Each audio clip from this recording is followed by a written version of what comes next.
जितने भी अपराध हुए हैं भूपेश के सरकार में, चाहे कोल में हो चाहे शराब में हो, उनके कौन कौन लोग अंदर हुए थे हम सभी परिचित। ऐसे लड़ना भी नहीं चाहते थे वो, किंतु लोग बता रहे हैं भाई कि कई जगह छपा भी है, तो कैसे लड़ रहे हैं उनसे ही पूछ लो एक बार। चोर की दाढ़ी में तिनका है।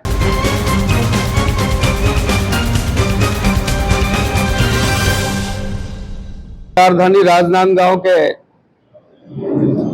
इलेक्ट्रॉनिक मीडिया के, प्रिंट मीडिया के और ऐसे पत्रकार जगत के सभी पत्रकार बंधुओं का हार्दिक स्वागत है।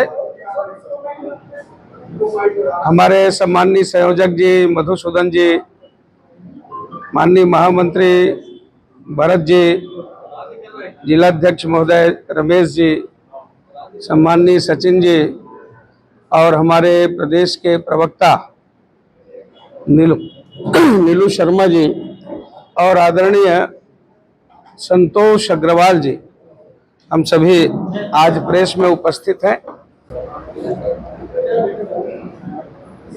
घटनाक्रम अभी हुआ है, प्रदेश में जिसकी चर्चा है, मानस पटल पर सबका जो है, उसी पर चर्चा करने के लिए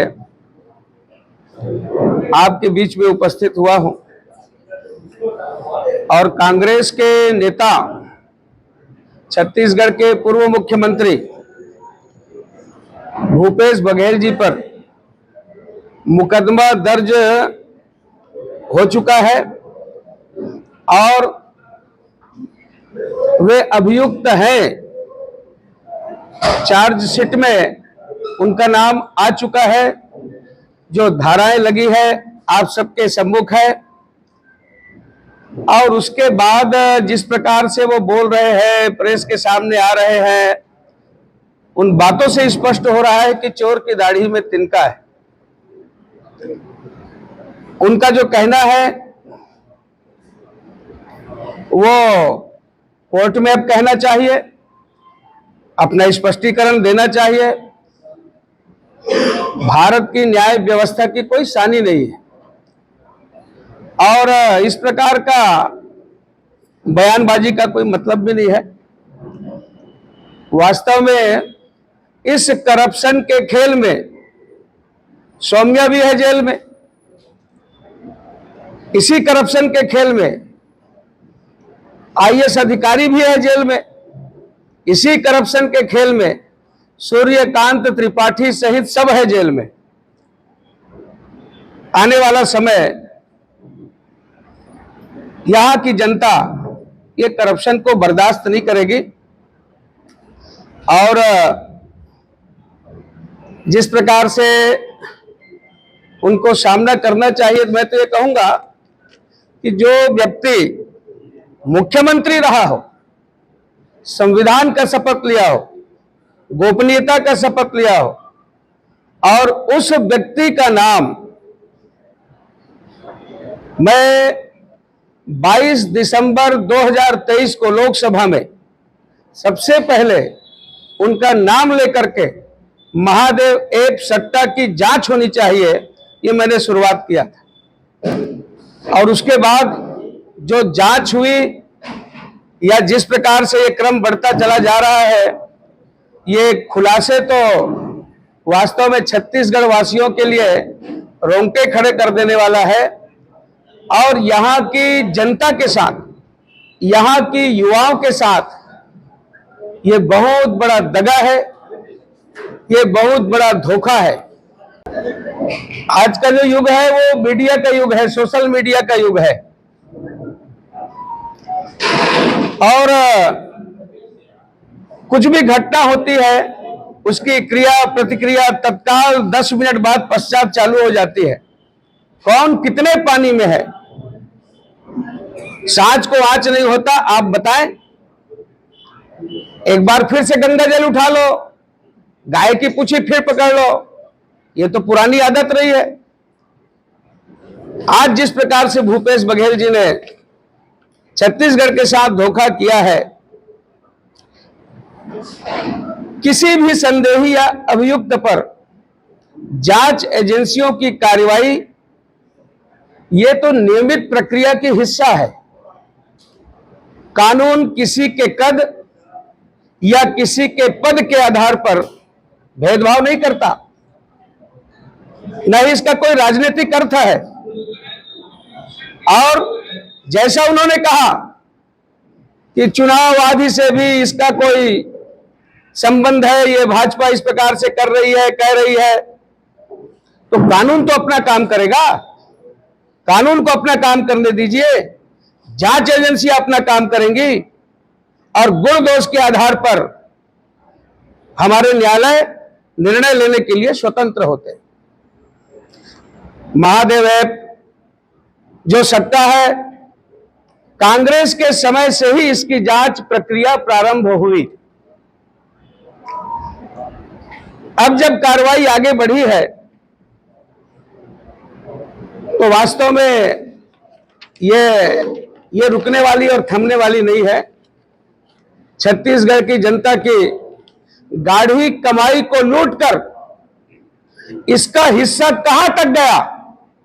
केवल छत्तीसगढ़ प्रदेश में, केवल इस प्रांत में नहीं रहा इसका राशि, इसके धन में, लूट के धन में और भी जो 40 चोर कौन कौन थे, अली बाबा 40 चोर कहते हैं ना, ये 10 जनपद तक जाता है और इसमें ऊपर तक यह इशारा है।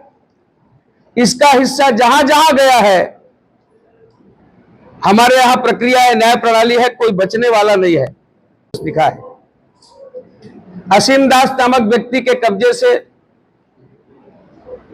जो 5 करोड़ से ऊपर की राशि मिली है, ईडी ने बरामद किए थे। प्रत्यक्ष सारे सबूत हैं, उसके सारे रिकॉर्ड हैं। उन्होंने भूपेश बघेल जी को पहुंचाने के लिए और जो जो उन्होंने अपनाया वो सब स्पष्ट हो गया है, ऐसा स्वयं असीम दास ने कहा है। इसी तरह से जो वीडियो शुभम सोनी का दुबई से जारी हुआ था, उसमें भी करोड़ों की रकम और अभियुक्त भूपेश बघेल को देने की बात सामने आई थी। आज भी हम यदि गूगल में सर्च करते हैं और 508 करोड़ भर लिखते हैं, टाइप करते हैं, तो वो आ जाता है सबसे पहले। ये स्थिति होगी एक प्रदेश के मुखिया की, एक मुख्यमंत्री की, पूर्व मुख्यमंत्री की।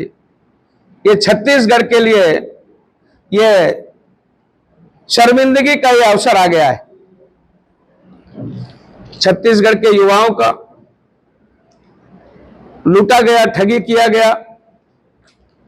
और एक जो पंक्ति है ना कि चला गया था माझी पहले अपने ही पतवारों से और डोली लुटी राह में सहसा, धोखेबाज कहारों से जिन्होंने ढोने का काम किया, जिसके ऊपर विश्वास किया गया था, जिसको जनमत दिया गया था, उसने इस प्रदेश के साथ दगा किया है, उन्होंने लूटने का काम किया है।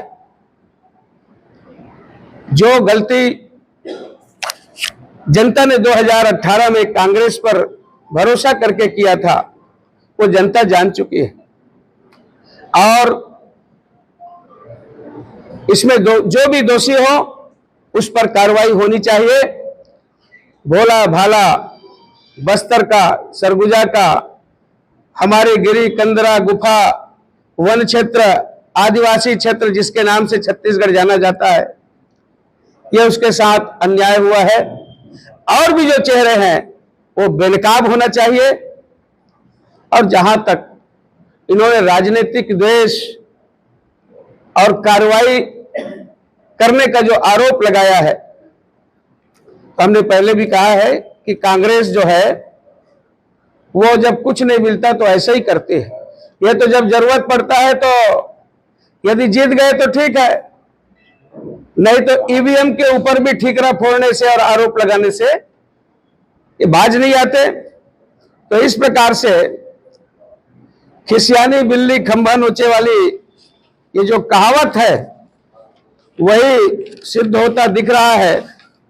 मैं भूपेश जी जितने भी जो तर्क दिए हैं जो उनका वर्जन है वो विकलांग तर्क है, लचर तर्क है।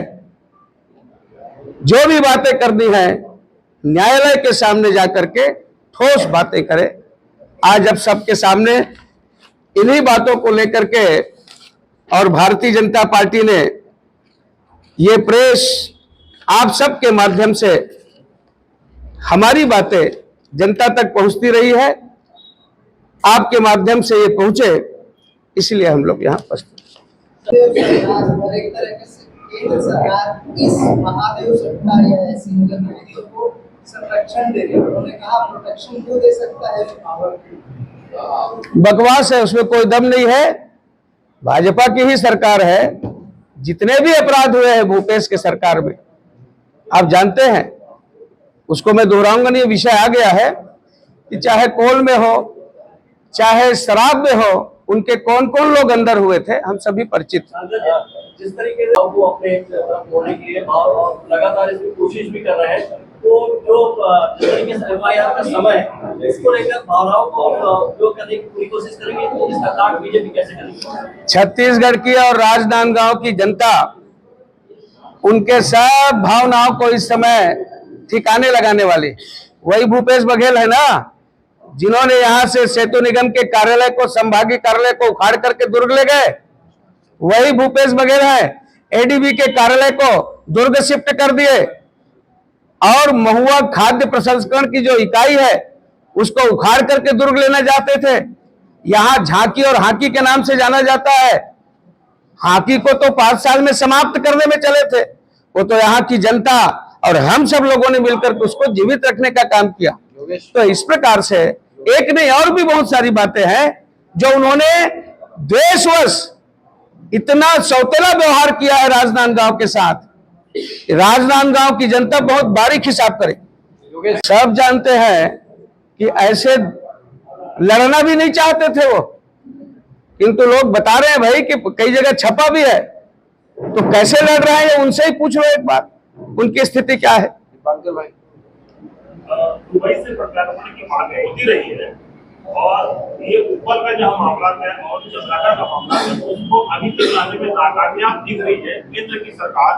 सवाल यह उठता है कि अब ये राज्य के अंदर के उनके बिना बयान के जो मामला दर्ज हुआ है उसमें गिरफ्तारी भूपेश बघेल की कब तक होगी और ऐसे और कितने मामले हैं जो आपकी जानकारी में है जिससे ये मैंने पहले भी कहा, आपका उत्तर सेम है।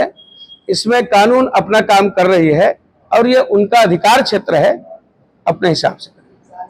उन्होंने कल इसी में आरोप मीडिया प्लेटफॉर्म पे ये 17 मार्च को सामने आया, क्या बीजेपी की एफआईआर को दबा के रखी थी कि जब अवसर आएगा तो करेंगे? अभी देखिए, आप सब जानते हैं कि कानून अपना काम कर रहा है, प्रक्रिया के अनुसार हो रहा है। हो सकता है अभी और भी बहुत सारी चीजें हैं, जिस प्रकार से कोल में आया है, ये बीजेपी का विषय नहीं है, कानून का विषय है। वही मैं कहना चाहता हूं। जनता पार्टी, उसके कार्यकर्ता कभी भी, पहली बात, ये डरते ही नहीं। हमारे यहाँ तो भाजपा का छोटा सा भी कार्यकर्ता और संगठन जब तय कर देता है तो ईश्वर बन जाता है साझा का। सांसद जी एफआईआर ऐसा है, ऐसा है, सब जानते हैं कि जब भी लड़ाई होती है, हम युद्ध के मैदान में, लोकसभा की लड़ाई हो रही है, वो सोशल मीडिया में आए, हम भी सोशल मीडिया में आएंगे, प्रेस वार्ता लिए, हम भी प्रेस वार्ता लेंगे, वो सभा में बोलेंगे, हम भी सभा में जवाब देंगे। तो जिस प्रकार से आज की जो लड़ाई है, जैसे लड़ रहे हैं, ये इसमें और गति होगी और ये तो प्रक्रिया है। आरोपों में फंसे हैं, अभी कितने आईएएस आईपीएस इस मामले में और अंदर जेल जा सकते हैं? ये कानून और एजेंसियों का विषय है, जांच का, वो अपना काम करें। भूपेश बघेल जी का कहना है कि महादेव ऐप को बंद करने के लिए पत्र उन्होंने लिखा और प्रदेश के अलग-अलग हिस्सों में महादेव ऐप के खिलाफ कार्रवाई की कांग्रेस सरकार ने। मैंने कहा ना, चोर की दाढ़ी में तिनका। सांसद जी, 5 सीटें संसदीय क्षेत्र की अभी कांग्रेस ने वो 5 सीटों का गठा आप कैसे करेंगे? ये भी मामला आ गया है, इसको कैसे करेंगे आप? इसके पहले लोकसभा चुनाव में 7 सीटें कांग्रेस के पास थी जब 2019 में चुनाव हुआ, और अभी आप जब टोटल करेंगे तो हम 33,000 से लीड में हैं। और मुद्दे भी जो होते हैं वो राष्ट्र के मुद्दे और मोदी जी के काम के आधार पर बहुत सारी बात। ठीक, बहुत धन्यवाद आप सबको।